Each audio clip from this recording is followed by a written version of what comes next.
მოგესალმებით.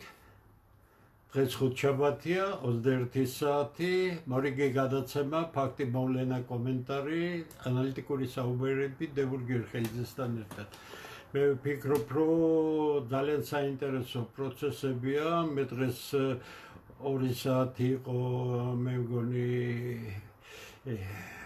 ნინო ხაჩიძის გადაცემაში სამხრეთ კავკასიაში არსებულ მდგომარეობაზე ვისაუბრე, ასე იყო წამყვანის სურვილი. მე ვფიქრობ, რომ ეს თემა უნდა გავაგრძელო, იმიტომ რომ ძალიან არსებითი რამეები მოხდა ამ ბოლო დღეებში და მე ცოტა უფრო განსხვავებულ რამეებზე ვისაუბრებ, ვიდრე დღეს გადაცემაში ვისაუბრე. მოდით დავიწყოთ.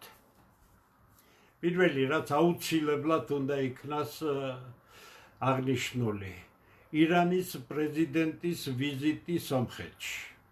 2 დღის წინ იყო ეს ყველაფერი და ძალიან საინტერესოა თვითონ საუბრის მიმართულება. სომხეთის პრემიერ-მინისტრმა თავიანთ ოფიციალურ განცხადებაში ნათქვამი აქვთ, რომ მათ ზუსტად იციან ირანის წითელი ხაზები და სომხეთი არასდროს დაუშვებს იმას, რომ სომხეთის ტერიტორიიდან ირანს შეექმნეს რაიმე საფრთხე. გითხრათ სიმართლე, ასეთი გამართული პოლიტიკური პოზიცია მე საქართველოში 33 წელი ვთქვა, თუ გნებავთ მეტი ვთქვა, სულ ერთია მე არ მინახავს, იმიტომ რომ ეს არის უკვე მაღალი რანგის პოლიტიკა და სომხეთი და ირანი შეთანხმდა, რომ ხელი მოეწერებოდა და მომზადდება, უკვე დაიწყეს მომზადება ყოვლის მომცველი სტრატეგიული შეთანხმების, სტრატეგიული ურთიერთობების შესახებ. ფანტასტიკური რამეა, რაც შეეხება ზანგეზურის კორიდორს და ასე შემდეგ, ამაზე ცოტა მოგვიანებით ვიტყვი. გითხრათ სიმართლე, არანაირი ზანგეზურის კორიდორი არ იქნება, გამორიცხულია პრაქტიკულად და ამაზე შემდეგ ვისაუბროთ. მოდით თავარი, სომხეთი-ირანი ფაქტობრივად გამოირიცხა ის, რასაც საუბედუროდ ქართულ მედია სივრცეზე არა მაქვს საუბარი, აქ სერიოზული ფაქტიურად 1-2 ადგილის გარდა არაფერი არსად არ განიხილება. რა კი ირანის პოზიცია გამოიკვეთა და თვითონ ირანის უზენაესი მმართველის გარემოცვამ ძალიან გააკრიტიკა ირანის პრეზიდენტი იმ რბილი პოზიციის გამო, რომელიც ამ ეგრეთ წოდებულ ზანგეზურის კორიდორს უწოდებდა. დღეს ირანის პოზიცია ცალსახაა, რომ ისინი არავითარ შემთხვევაში არ დაუშვებენ ამ კორიდორის არსებობას, მით უმეტეს სომხეთის ტერიტორიაზე, რადგან ეს კეტავს საზღვრებს და იზოლაციაში აქცევს ირანს. ესე იგი, მთავარი პრობლემა ირან-სომხეთის ურთიერთობაში მოხსნილია, პრობლემა არც არსებობდა. თქვენ კარგად უნდა გახსოვდეთ, რომ ირანი იყო ერთ-ერთი ქვეყანა, რომელიც სომხეთს ყველაზე გაჭირვების ჟამს ძალზე გვერდით დაუდგა და სერიოზული დახმარება გაუწია. ესე იგი, ერთი თემა, რომელიც უშუალოდ ეხება იმ წარმოდგენებს, რომელიც საქართველოში აბსოლუტურად აცილებულია რეალობას და ფაქტობრივად ფაქტების იგნორირების დონეზე იდეოლოგიზირებული შტამპების ფარგლებში განიხილება, რაც ძალიან ცუდია ქვეყნისთვის, იმიტომ რომ ასევე ზერელია საქართველოს ხელისუფლება. დააკვირდით, როგორი პოლიტიკური განცხადება არის სომხეთის ხელისუფლების მხრიდან. უნაკლო. პოლიტიკის თვალსაზრისით, მე კარგია, ცუდია, ვინმეს მოწონს, არ მოწონს, ეს თემები ჩემს საუბრებში არასდროს არ არის. ფაქტია. მეორე თემა, რომელიც ასევე ძალიან მნიშვნელოვანია,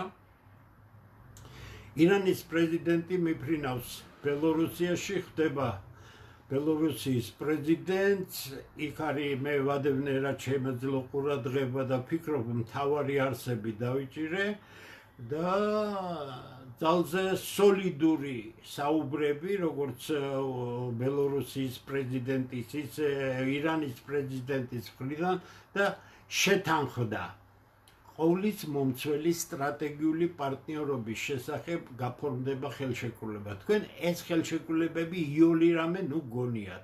ნუ გონიათ რომ ეს მხოლოდ სიტყვების წყობაა და სხვა არაფერი. არა, აქ სტრატეგიული თანამშრომლობა ყველაფერში, მათ შორის სამხედრო საქმეში. ეხლა შევხედოთ ბელორუსიას, რომელიც როგორც საკუთარი სახელმწიფოს მოდი ასე ვთქვათ, თვალსაზრისით ერთ-ერთი გამართული ქვეყანაა. ეხლა ქართველების გონება გამრუდებულ წარმოდგენებში თითქოს იქ ვიღაცა დიქტატორია და თითქოს იქ დემოკრატია არ არის. ხო, ერთი საქართველოში არ არის დემოკრატია და სხვაგან არ არის, მათ შორის ბელორუსში. ის მეხუთე კოლონა, რომელიც დღეს დაპარპაშობს საქართველოში საქართველოს ხელისუფლების ხელშეწყობით და მეხუთე კოლონა, რომელიც ამოძირკული იქნა ბელორუსში, სხვადასხვა რამეა.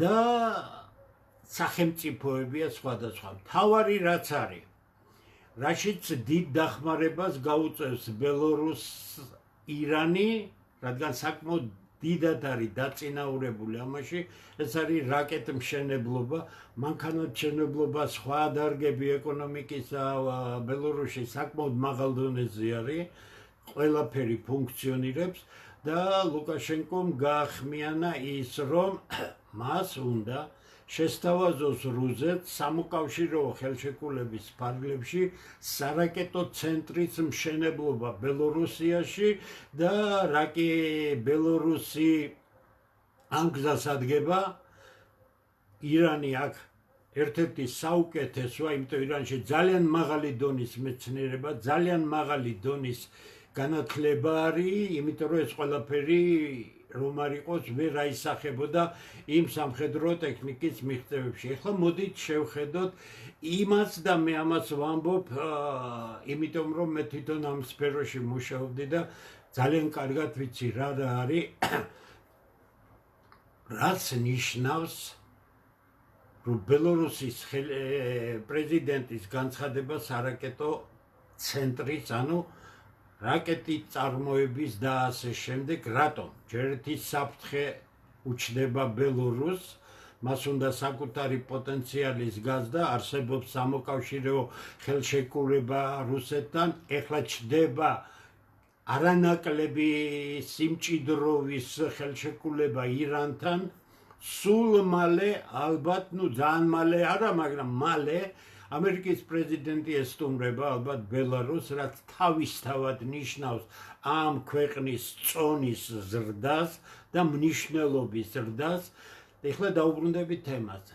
რაც ნიშნავს, როცა ხელისუფლება ასეთ მასშტაბურ ამოცანას სვამს. მე მინახავს რაკეტწარმოების საწარმოები 2 ნულები რო გააჩნოდათ და ამ სფეროში მუშაობდი, ამიტომ მე ამ საგნებს იმ ჯგუფთან ერთად, რომელთანაც ბედმა მარგუნა ქუთაისის პოლიტექნიკურ ინსტიტუტში მე მუშაობა და 2 ბრწყინვალე მეცნიერის გვერდით ჩამოყალიბებულიყავი.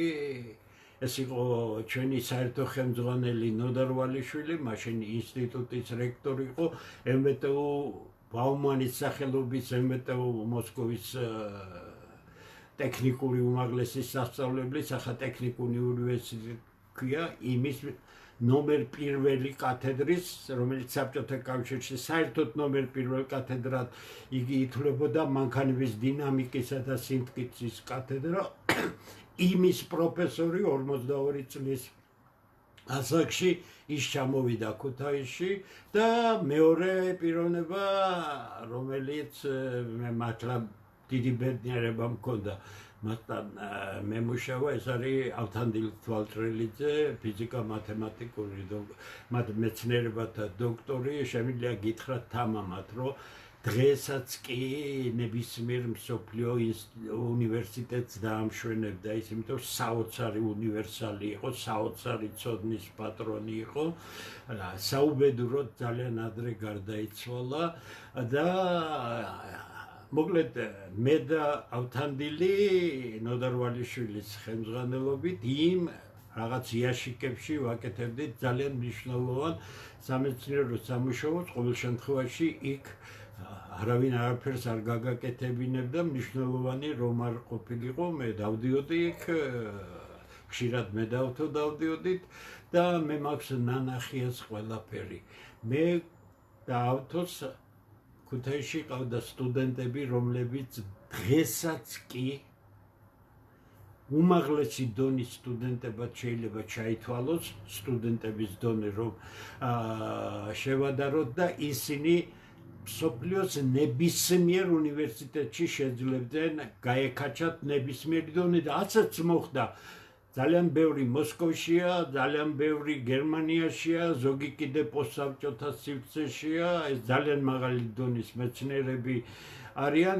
რატომ თქვი ეს? იმისთვის რომ რაკეტა აწარმოო, ქარხანა არ არის საკმარისი. ეს ქარხანაც დეტალებში მაქვს ნანახი, ისიც მინახავს როგორ იბწნება რაკეტა მთლიანობაში და ასე შემდეგ და ასე შემდეგ. ეს არის მეცნიერება, ეს არის ძალიან კომპლექსური მეცნიერება, ეს არის სკოლიდან უნდა მოდიოდეს.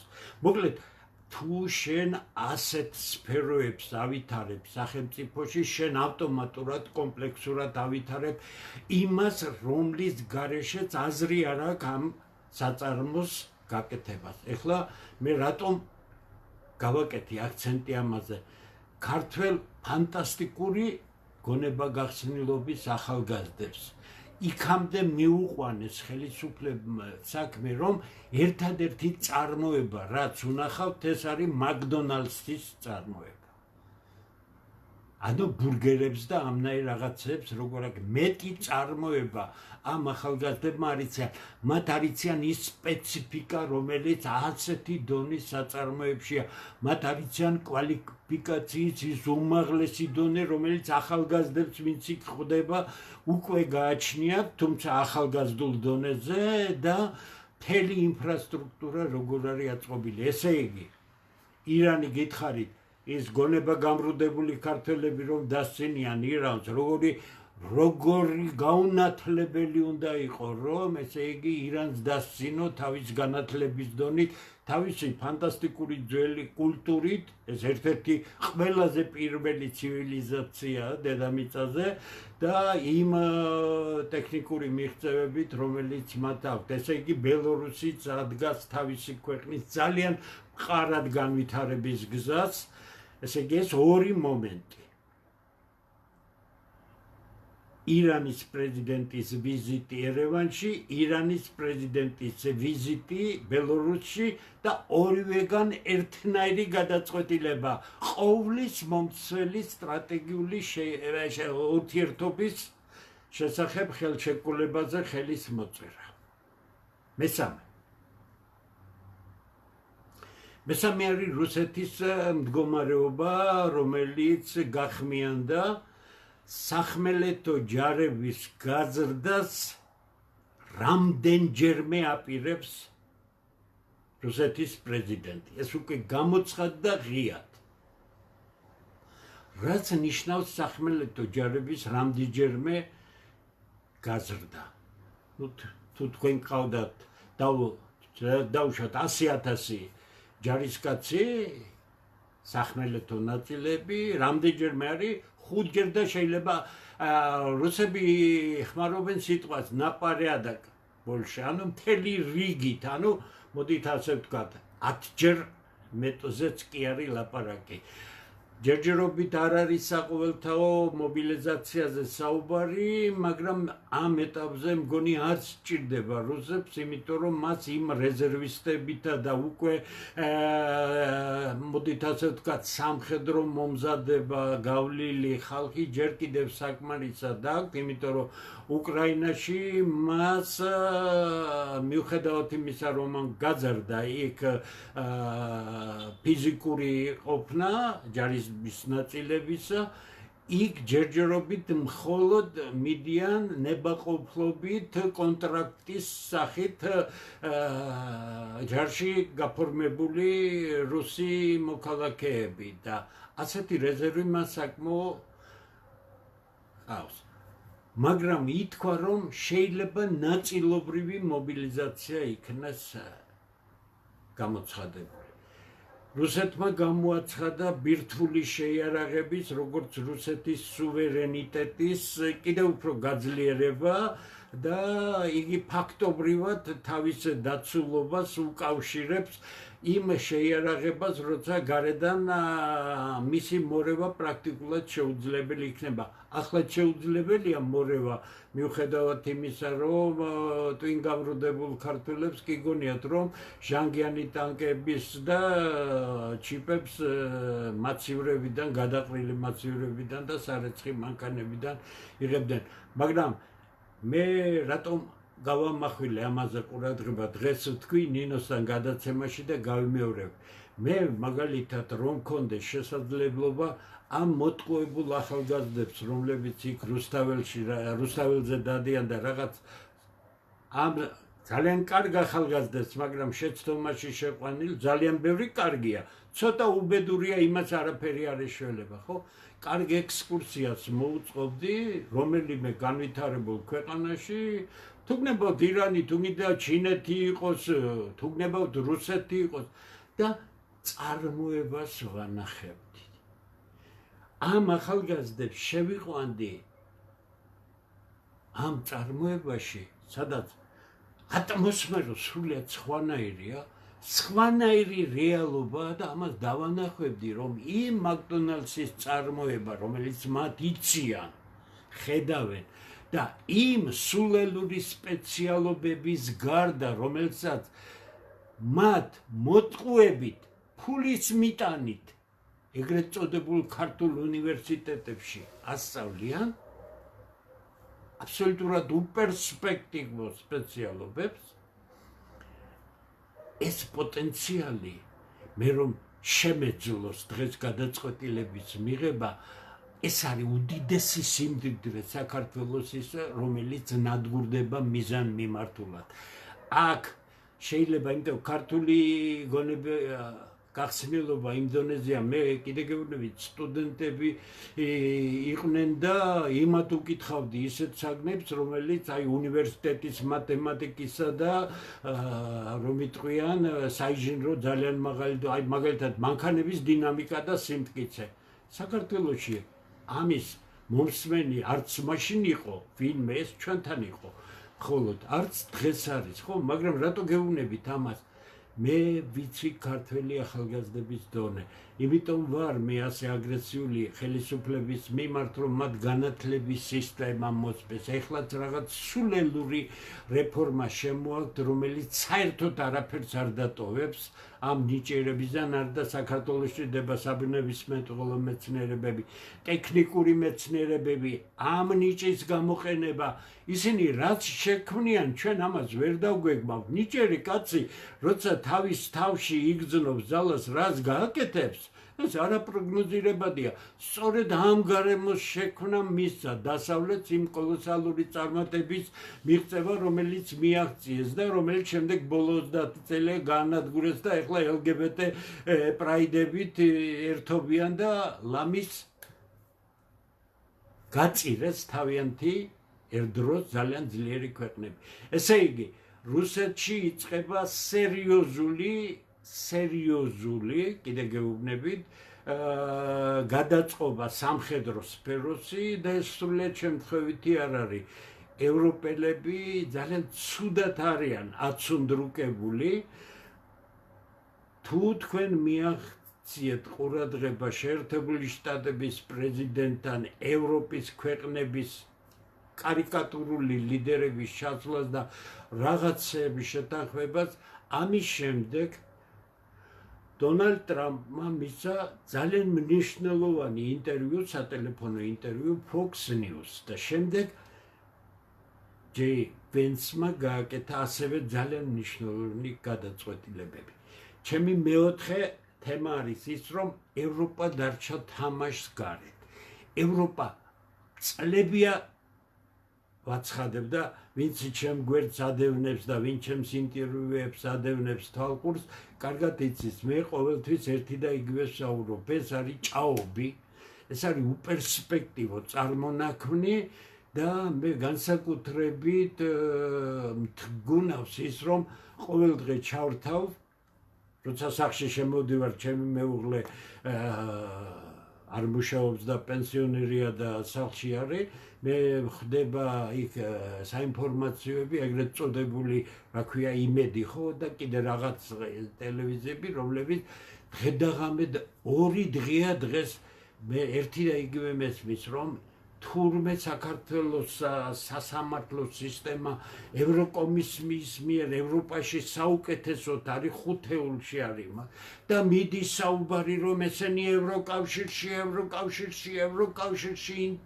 ინტეგრაციას გააკეთებენ 2030 წლისთვის.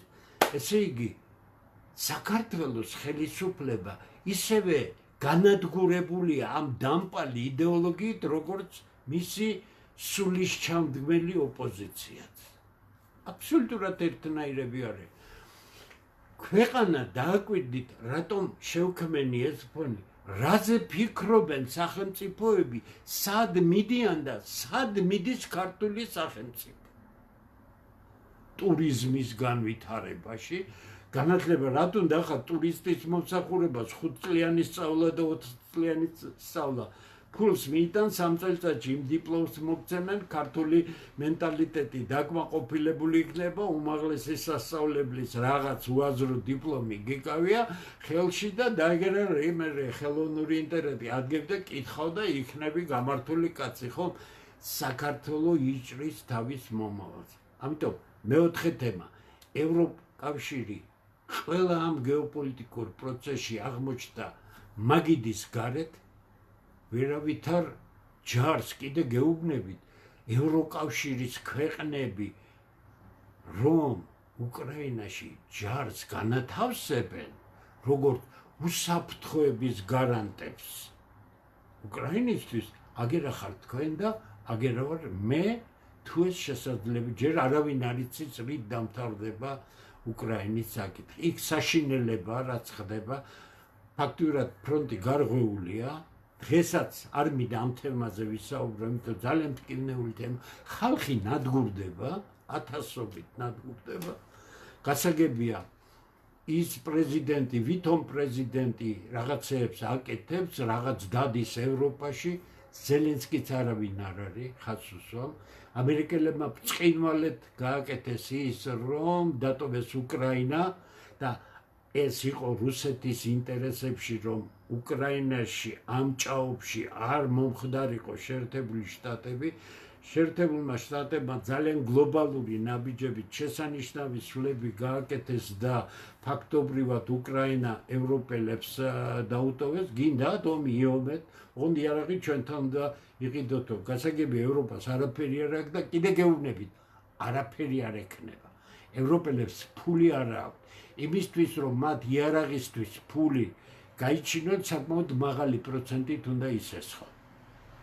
ამიტომ ილუზიები იმისა, რომ ევროპა რაიმეს წარმოადგენს სამხედრო თვალსაზრისით, პოლიტიკური თვალსაზრისით, არის თავის მოტყუება. გასაგებია, ერთ-ერთი პირველი მე ვიყავი წლების უკან, როცა ამას ვხედავდი, იმიტომ რომ მე ძალიან ისე წავიდა ჩემი ცხოვრება, რომ ძალიან ბავშვობიდანვე ძალიან კარგად ვიცი ევროპის ისტორია, შეერთებული შტატების ისტორია, ვაკვირდები ფაქტურად ჩემი ჩამოყალიბების მეორე ძალიან მნიშვნელოვანი მდგენელი ქართულ კულტურასთან იყო დასავლური კულტურა, ამიტომ მე არ ვიყავი უბრალო დამკვირვებელი, მე ვიყავი დაინტერესებული დამკვირვებელი და როდესაც დავიწყე წერა, რასაც ხედავდი, არიქა რა შპიონობა არ დამაბრალეს და რა არ დამაბრალეს, არა და როცა პასუხისგებლობა გაგაჩნია, შენ უნდა თქვა ის, აბა მე ახლა ვინ მავალდებლებს საერთოდ ვილაპარაკო რაიმეზე, მაგრამ მე ჩემი თავის ვალდებულება ვიცი რა უნდა გავაკეთო. ესე იგი, საქართველოს ხელისუფლება აცილებულია, რაც ახლა ჩამოვთვალე, ყველა პოზიციას. სტრატეგიული ალიანსები ვითარდება და ხაზს უსვამ, მანახეთ ერთი გონიერი ქართველი, რომელიც იტყვის, რომ ასეთი ალიანსების ჩამოყალიბების შემდეგ მსოფლიო პოლიტიკის ეპიცენტრში მოქცეული სამხრეთ კავკასია, მათ შორის საქართველო, აქ ვინმე შემოუშვებს არარაობას პოლიტიკურად იმ ტიკი-მასხარა ხელისუფლებების პირველი პირების მქონე ევროპულ ქვეყნებს, რომლებიც უბრალოდ უსახო აი დასცინიან მათ ევროპაში. მათ ფაქტიურად ევროპას მომავალი მოუწევს და ჩემი ხელისუფლება, ჩემი ქვეყნის ხელისუფლება ყოველდღე ყოვლად იდიოტურ პროპაგანდას ეწევა, რომ როგორ წავა ის ევროპისკენ, რას გვიწევ, ვერცად ვერ წახვალ. ხაზს უსვამ, ვერ წახვალ, იმიტომ რომ სტრატეგიული მნიშვნელობის ადგილზე პოლიტიკურად არარაობას, რომელსაც ევროკავშირი და ნატო წარმოადგენს, ნატოს თემა საერთოდ დახურულია. კი იცით, ამერიკის პრეზიდენტის განცხადება გამორიცხულია.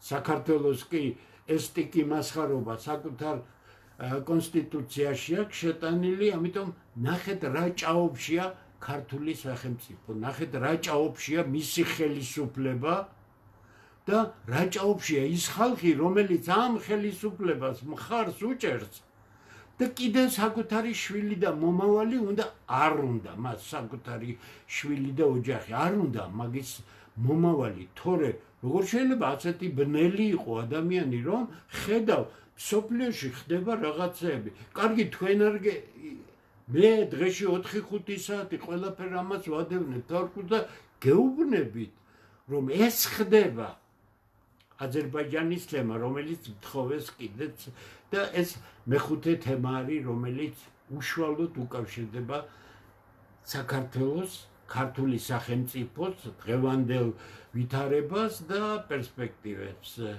აზერბაიჯანი საკმაოდ მძიმე მდგომარეობაშია, მოდით წმინდა ფინანსური თვალსაზრისით შევხედოთ.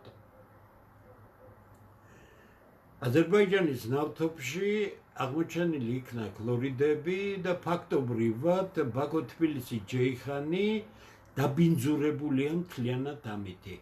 ეს ახალი ამბავი არ არის. არ იფიქროთ, რომ ეს ახალია. უბრალოდ აფშერონის ნახევარკუნძული ძალიან დაბინძურებულია არა მხოლოდ ნავთობპროდუქტებით, არამედ სხვა საწარმოო ნარჩენებით. ეს ყველაფერი ნიადაგში მიდის, გასაგებია მიდის ნავთობშიც და რა არის ეს ქლორიდები? ორგანული ქლორიდები არის, არაორგანული მარილებია ეს ყველაფერი და საფრთხე რაშია? ნავთობი თქვენ კარგად იცით, რომ ნავთობგადამამუშავებელ ქარხანებში უნდა იქნას გადამუშავებელი.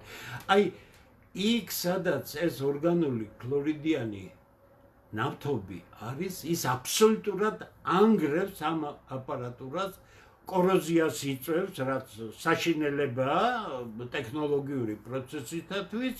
რას აკეთებდნენ ადრე? რა თქმა უნდა, ეს დეფექტი აზერბაიჯანულ ნავთობს ჰქონდა, მას უფრო მაღალი ხარისხის ნავთობში ურევდნენ. ეხლა კი მოხდა ის, რაც მოხდა, ასობით მილიონი ზარალი აქვს უკვე აზერბაიჯანს და ამაზე ზარალი არ გაჩერდება. აზერბაიჯანის ნავთობს დაარტყა არა რუსეთმა, არამედ დაარტყა იმ მთავარმა ოპერატორმა, რომელსაც British Petroleum ქვია და დაარტყა იტალიურმა გიგანტმა ენიმ. ალბათ გაგონილი გექნებათ. კიდე დაარტყა ორმა ძალიან ცნობილმა და ფაქტობრივად შეჩერებულია ამ ნავთობის გადატვირთვა ევროპაში, მათ შორის დგას დატვირთული გემები. ფასი აზერბაიჯანელებმა დააგდეს ძალიან, მაგრამ რა გამოვა აქედან ვერ გეტყვით. ვის უნდა დაბინძურებული ნავთობი?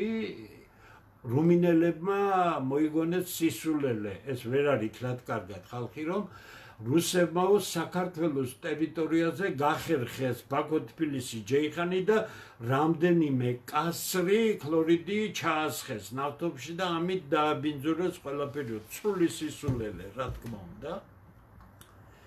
შემდეგ, რომელიც მნიშვნელოვანია აქ. ყაზახეთმა აბსოლუტურად უარი თქვა ბაქო-თბილისის ჯეიხანზე.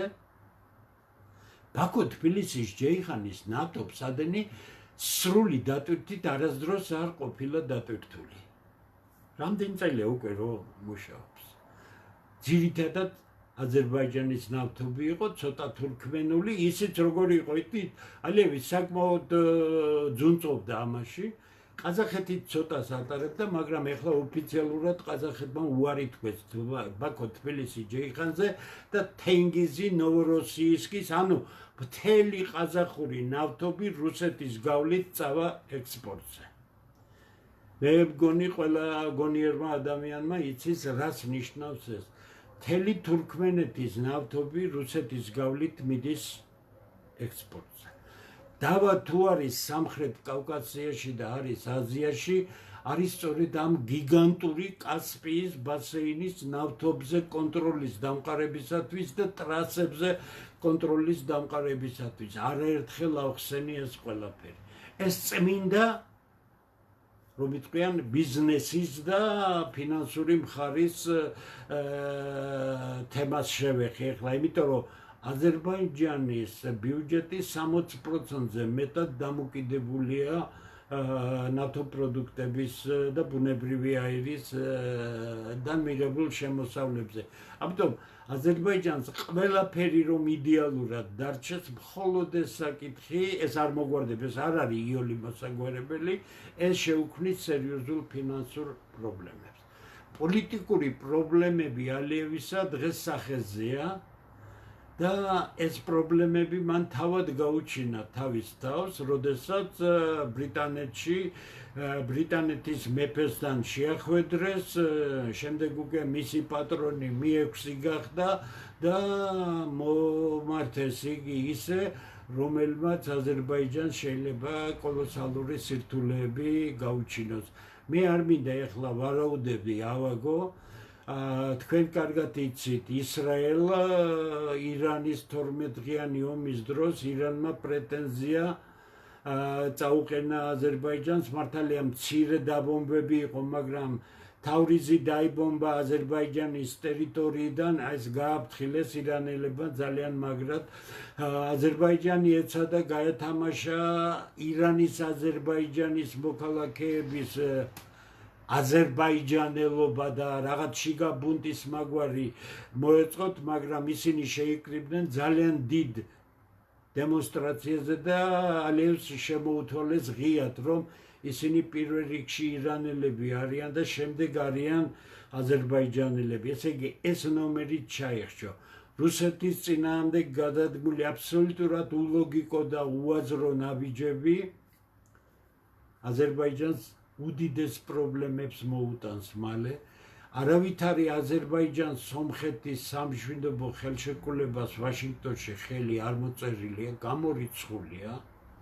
გამორიცხულია. დეკლარაცია გაფორმდა და დეკლარაცია პოლიტიკაში არაფერს არ წარმოადგენს, დღეს არის ხვალ არ არის. რუსეთი ძალიან აძლიერებს გიუმრის სამხედრო ბაზას და არანაირი რეაქცია, ცხადია, ეს ვერაფრით ვერ მოხდება სომხეთის მთავრობის გარეშე. გამორიცხულია. არანაირ კომენტარს არ აკეთებს, არადა ცნობილია, რომ უკვე რამდენიმე დღეა ძალიან მძიმე სამხედრო თვითნაებები ეშვება სომხეთში და გიუმრის ბაზაში გადადის შეიარაღება და ასე შემდეგ და ასე შემდეგ.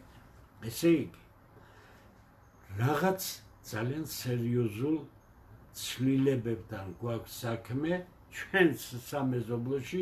ერთი ძალიან გონივრული ნაბიჯებია სომხეთის მხრივ, აბსოლუტურად უაზრო და უპრობლემო თავი რომ აიტკივა და ეს მის ინტელექტის ნაკლებობაზე მიუთითებს, რაც აზერბაიჯანის პრეზიდენტს დაემართა, ეს ამით არ დამთავრდება. რით დამთავრდება ვერ გეტყვით, იმიტომ რომ დღეს ეს თემა არ წარმოადგენს არავისთვის, არც ირანისთვის არის ეს ძალიან აქტუალური, იმიტომ რომ ვერაფერს ვერ გააკეთებს აზერბაიჯანი და არც რუსეთისთვის. რუსების მთავარი მიმართულება ახლა არის უკრაინა და ევროპის ქვეყნები, რომლის დაბალანსებაც ხდება და აშკარად საქმე ისე მიდის, როგორც მე 3.5 წლის წინ დავწერე თებერვალშივე, როცა დაიწყო ეს ოპერაცია უკრაინაში. უკრაინით არ დასრულდება ეს ყველაფერი. დღეს უკვე შემიძლია გითხრათ, რომ ძალიან დიდი ალბათობით, რომ უკრაინით იწყება მხოლოდ კონფლიქტი. და ეს კონფლიქტის მხარეები იქნებიან ნატო, ევროკავშირი და რუსეთი. ამიტომ იკვრება ის დიდი ალიანსები. მეექვსე თემა. ძალიან სერიოზულად ალაპარაკდნენ დასავლეთში, რომ რუსეთი, ჩინეთი და ირანი სამხედრო კავშირს შეკრავს. ფაქტიურად ამბობენ, რომ ეს გარანტირებულად ასე მოხდება.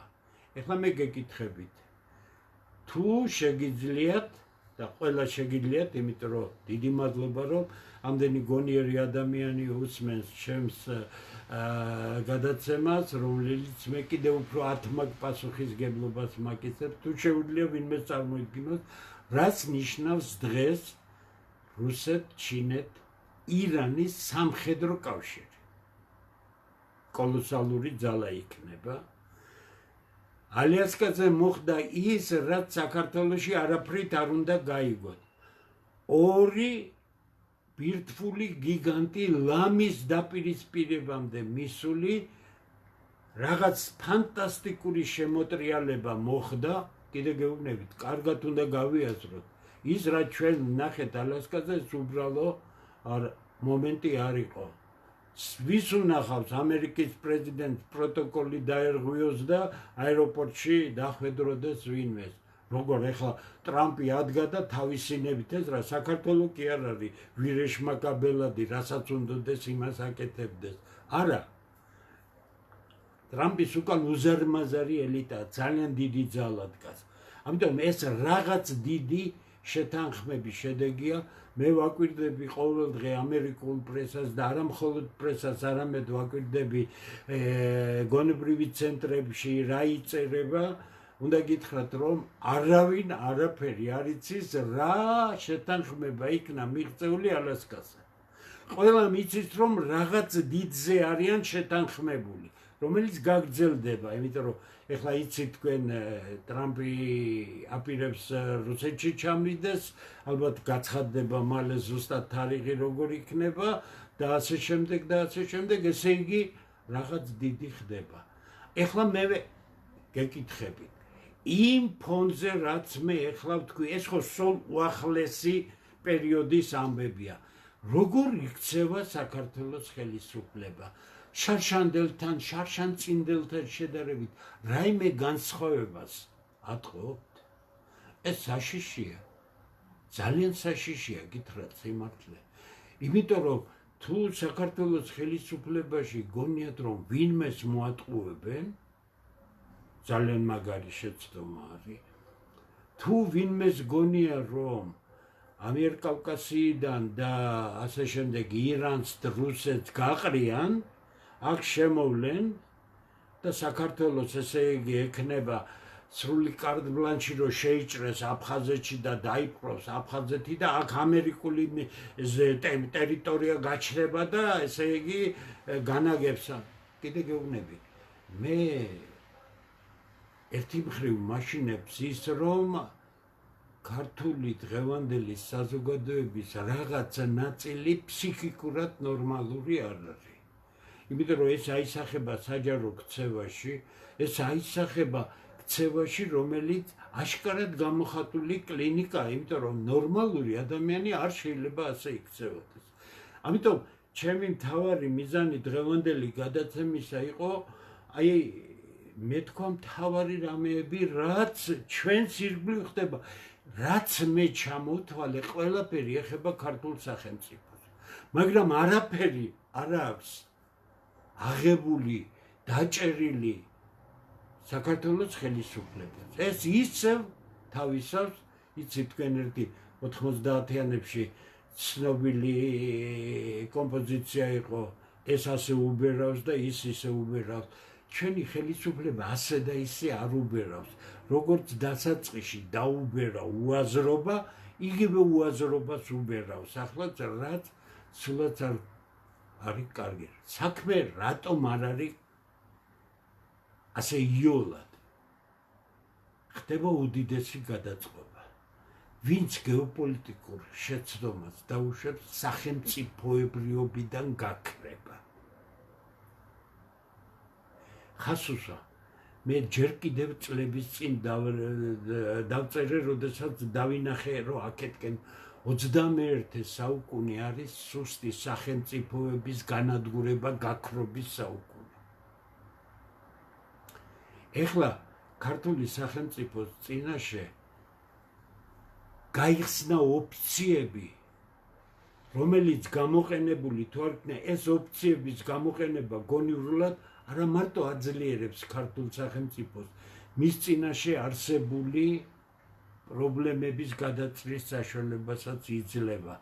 თუ ეს ოფციები დაიხურა ისე, რომ ქართული სახელმწიფო კიდევ შინ სადღაც უკანალში მიდის და მიდის მყარად, ასე გვიაჩნიათ, იმიტომ რომ ესეც ისევე გონება დაბინდული და ამ დამპალი იდეოლოგიით გონება გამოლაყებული ხალხია ხელისუფლებაში, რომლებსაც ანტენები არ აქვთ, რომ ანტენა რისთვისაც საჭირო სიგნალი რომ დაიჭირო, ხო? ამათი ანტენები ჩამოშვებულია ან დაჟანგულია, რადგან არანაირ სიგნალს არ იჭერენ. მე ბოდიში მოუხდი ხელისუფლებას თუ რაღაც საპირისპიროს გადადგამენ, მაგრამ მე ამას ვლაპარაკობ არა იმისთვის, რომ არიქა გავაკრიტიკო ხელისუფლებას, მე ვლაპარაკობ ამ მდგომარეობის აღწერისათვის. ძალიან დიდი ცვლილებებია, ფაქტობრივად წარმოუდგენელი, აი კალეიდოსკოპური სისწრაფით ხდება მოვლენების ცვლილობა.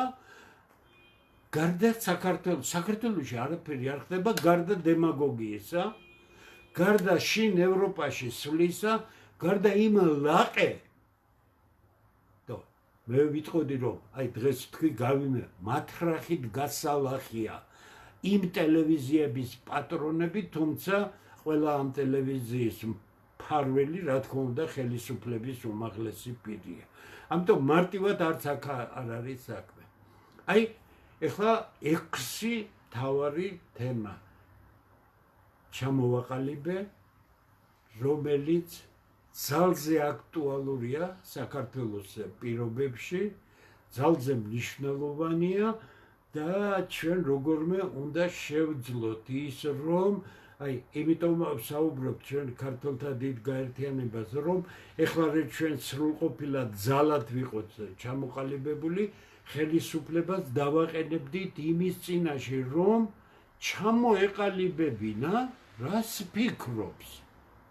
ის რასაც ის აცხადებს საქართველოს მომავლისთვის არ არის. ეს არის ამ იდეოლოგიზირებული ჯგუფის ხელისუფლებაში შენარჩუნებისთვის. ხომ არ შეიძლება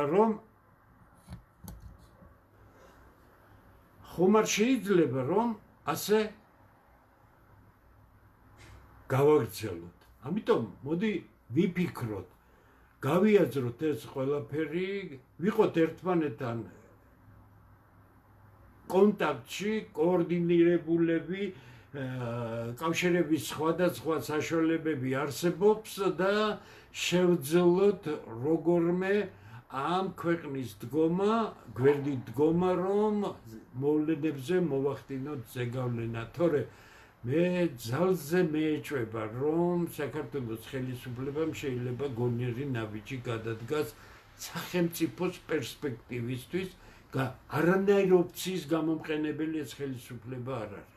ხასუსა, ბედნიერი ვიქნები, თუ ბოდიშის მოხდა მომიწევს. მაგრამ ჯობს მე ახლა თქვა იქნებ, მე ვიცი რომ უცმენენ, მოისმინონ, გაიაზრონ, ვერთ მაქნას კარგი ნაბიჯი გადაადგმევინოთ. მაგრამ ჯერჯერობით ეს კარგი ნაბიჯები არ ჩანს. აი ეს ვითარება არის ჩვენს გარშემო და ეხლა მე ჩემს გამოსვლას დავასრულებდი იმით, რომ ხელოვნურად და მიზანმიმართულად არ ვეხები უკრაინის ტრაგედიას. მე კიდე გეუბნებით თუ ელემენტარული საღი ადამიანი ხარ არ შეიძლება სული შემძვრელი არ იყოს ის რაც უკრაინაში ხდება ფაქტიურად უზარმაზარი ერი ნადგურდება არაფრის შანსი უკრაინას არ გააჩნია ვერავინ უკრაინას ვერ დაეხმარება შეერთებულმა შტატებმა გააკეთეს გენიალური ნაბიჯი ევროპას დაუტოვეს ვენსმა პირდაპირ უთხრა ეს არის თქვენი მეზობლად მიმდინარე პროცესები კეთილინებეთ თუ გაინტერესებთ აიღეთ თქვენ თავზე პასუხისგებლობა ჩვენ გადაგვიხადეთ ფული მოგცემთ იარაღს ომი გინდათ იომეთ გარანტიები გინდათ მიეცით გარანტიები ხასოსვამ ევროკავშირი და ნატო რისი გარანტიების მომცემია რისი გარანტია უნდა მისცეს ამ ორმა უვარგისმა ორგანიზაციამ უზარმაზარ ქვეყანას რომელმაც გაინადგურა საკუთარი თავი ცუდი რამეები მოხდება უკრაინაში მე ვერ გეტყვით რით დასრულდება მაგრამ ომს ვერავინ ვერ გააჩერებს ხაცუსვამ ომს ვერავინ ვერ გააჩერებს არადა ერთი წუთით შეიძლებოდა ომის გაჩერება ერთი წინადადებით ევროკავშირი ნატო შეერთებულ შტატებთან ერთად იტყოდა რომ ნატოს გაფართოება დასრულდა რუსეთის მხოლოდ ამერიკის პრეზიდენტმა თქვა რომ რუსეთს აქვს უფლება რომ თავის საზღვარზე მტერი არ ყავდეს რაიმე არალოგიკურია შორს იყავი კი ბატონო იყავი მტერი ამიტომ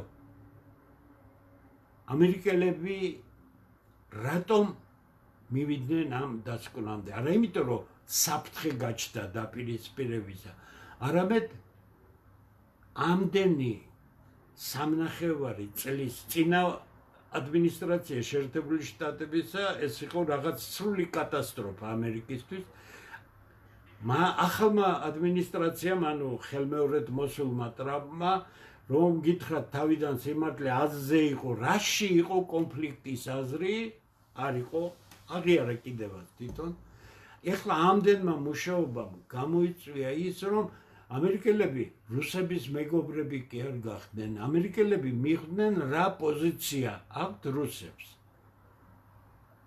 ეს პოლიტიკაში არის უდიდესი რამ ანუ ემპათიის გრძნობა უნდა გაგაჩნდეს შენს საპირისპირო მხარეს რომ გაუგო შენ მის ადგილზე უნდა წარმოიდგინო თავი ყოველგვარი ემოციის სიმპათია ანტიპათიის გარეშე და იქედან დაინახო რაც აკეთებს ის რა უნდა მას ძრა უზარმაზარია ამერიკის შეერთებული შტატების რუსეთის ურთიერთობაში ეს არის კოლოსალური შემოbrunება ალბათ ეს ურთიერთობა გაძლიერდება მიხდება უფრო დიდი გლობალური შეთანხმებები და ამაში ჩაებება ალბათ სულ მალე ჩინეთი მაგრამ სანაგვეზე მოსროლილი ნატო და ევროკავშირი რომელიც საუბედუროდ საქართველოს საშინლად უსუსური ხელისუფლების მიზანდასახულობების მიმართულება ჩვენ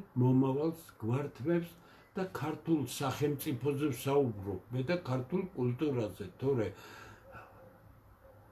ევროპა რო კლასიკური იყოს მაშინ შეიძლება იფიქრო აწონდაწონო შენი სუვერენიტეტის საკმაო ნაწილის დათმობის ხარჯზე იქნებ ეს სასარგებლო იყოს მაგრამ დღევანდელი ევროპა ხაზს უსვამს და მე უკვე მერამდენეთ ვიმეორებ თუ ქართულ ხალხს გონიერების ნაცახი შერჩა ის არავითარ შემთხვევაში არ დაუშვებს რომ საქართველო ევროკავშირში გაწევრიანდეს ჯერთი ვერ გაწევრიანდება მაგრამ რომ იყოს შანსი ჩვენ არავინ გვიშლის ევროკავშირთან ვიყოთ ძალიან მჭიდრო ურთიერთობაში მაგრამ როგორც დამოუკიდებელი ქვეყანა დასალაგებელია ურთიერთობა რუსეთთან მე შაბათს ანალიტიკური გადაცემაა 21 საათზე მაგრამ ალბათ მომავალ 4 შაბათ თელ გადაცემას მე კითხვებზე პასუხის შემდეგ მიუძღვნი ფობიებს რუსოფობია დასავლოფობია ჩვენ ხო მარტო რუსოფობია არ გვჭირს. ჩვენ ასევე ხალხი ყავს, რომლებსაც დასავლეთში სატანები და ესე იგი კიდე ასეთები რა. მე მინდა გავხსნა ამ პრობლემის არსი. მე მაქვს ერთი კითხვა, რომელიც ეხება ივანე ჯავახიშვილის ცნობილ ნაწარმოებს რუსეთ-საქართველოს ურთიერთობის შესახებ. მე ნაწილობრივ გავეცი მას პასუხი, მაგრამ ეს დეტალურად განსახილველია, რომ რატომ არ შეიძლება ეს ან ნებისმიერი სხვა ნაწარმოები გამოდღეს დღეს პოლიტიკური ნაბიჯების და პოლიტიკური გადაწყვეტილების მისაღებად. მე ამას ავხსნი ყველაფერს, ამიტომ 4 შაბათამდე გადავდოთ ეს საუბარი. მანამდე კი დაველოდოთ მოვლენებს. მე ყველანაირად შევეცდები შაბათს გავაკეთო კიდევ უფრო დიდი განზოგადება და უფრო სხვანაირი კუთხით დაგანახოთ მიმდინარე მოვლენები. ახლა კი აღარ მინდა გადაგღალოთ. მინდა მადლობა გადაგიხადოთ იმისთვის, რომ უყურებთ ამ გადაცემას. ჩემთვის ძალიან დიდი პატივია. კიდე გეუბნებით, გუშინ გადაცემა იყო, დღეს უკვე ერთი დღის განმავლობაში თითქმის 23,000-ზე მეტმა ადამიანმა ნახმა, ალბათ კიდევ უფრო მეტი ნახავს. ამ გადაცემასაც ალბათ 1000-ობით ადამიანი ნახავს. ჩათვალეთ, რომ ყველა ჩემი გამოსვლა, ყველა ჩემი სიტყვა არის ძალიან დიდი შრომის შედეგი, ძალიან დიდი ანალიზის შედეგი, იმიტომ რომ მე თავს უფლებას ვერ მივცემ, რომ 1000-ობით კი არა, 5 კაცი რო უყურებდეს, ამ 5 კაცს მოვექცე უპასუხისგებლოდ. ეხლა კი 10,000-ობით ადამიანია და მე მადლობას გიხდით ყველას. მე მინდა კრიტიკული იყოთ, მოვწერეთ. მე ხომ ხედავთ ყველაფერს ვკითხულობ, ვიწერ და პასუხს ვცემ.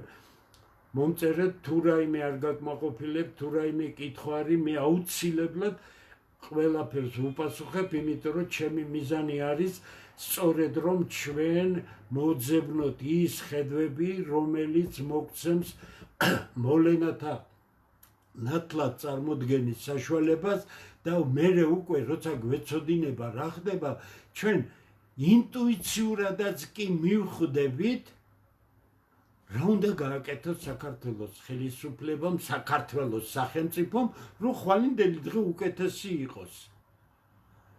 დღევანდელი ხელისუფლების გადაწყვეტილების საფუძველზე საქართველოს ხვალინდელი დღე არ გააჩნია. მალე ის ეროვნულ უმცირესობაში იქნება ქართველები გადაყვანილი, მიგრანტების 8,000-ზე მეტი კაცი ხედავთ თბილისში რა ამბავია, 10,000-ობით საცხოვრებელი ბინა გაყიდულია არაბებზე და ასე შემდეგ. მიგრაცია არის ტოტალური, საქართველოდან ქართველები გარბიან, სამაგიეროდ ქართველი ხელისუფლებაში მყოფი ეს ხალხი ბედნიერია. ისინი მეხუთე ადგილზე მსოფლიოში სასამართლო სისტემის დამოუკიდებლობით, საუკეთესო არიან აქ, საუკეთესო არიან იქ და ამაზე ლაპარაკობენ ურცხვად. უფრო მეცაც მეთქვით, ისინი ამ წყალებში წარმატებაზე საუბრობენ უტიფრად. და ამ უტიფრობის უფლება ჩვენ არავის არ უნდა მივცეთ. ნეტაი საქმე იყოს, ნეტაი შედეგი იყოს და მაშინ ჩვენ ვიქნებით ყველანი ძალიან ცუდი ადამიანები, თუ ხელისუფლებას ვერ დაუფასებთ იმას, რომ მათ კარგი ნაბიჯი გადადგეს ქართული სახელმწიფოსთვის, ქართველების მომავლისთვის, ქართველი ახალგაზრდებისთვის, ეკონომიკის განვითარებისთვის. ნეტავი ამ დღეს მომასწრო, თორე ერთ-ერთი ნებისმიერი ხელისუფლების მაქებარი მე ვიქნები, თუ მე დავინახავ რაღაც შედეგს. მე დღეს ვერ ვიქნები ამ უსუსური, ყოვლად უპასუხისმგებლო ხელისუფლების მაქებარი და ამას იმიტომ ვლაპარაკობ, რომ იქნებ მოისმინონ და იქნებ გადაწყვეტილება მიიღონ, რომელიც ამ ქვეყანას წაადგება და ჩვენ მოქალაქეებს, ქართველ ადამიანებს წაადგებათ. აი ეს არის მთავარი მიზანი და ჩემი გადაცემის მთავარი მიზანიც ეს არის. არა მარტო ვიცოდეთ რა ხდება, რა კი გვეცოდინება რა ხდება, მაშინ ჩვენ გვეცოდინება რა უნდა გავაკეთოთ ქვეყნის შიგნით. ეხლა არ გადაგხდით, უდიდეს მადლობას გადაგიხდით და დაგემშვიდობებით შაბათამდე 21 საათამდე. კარგად ბრძანდებოდეთ.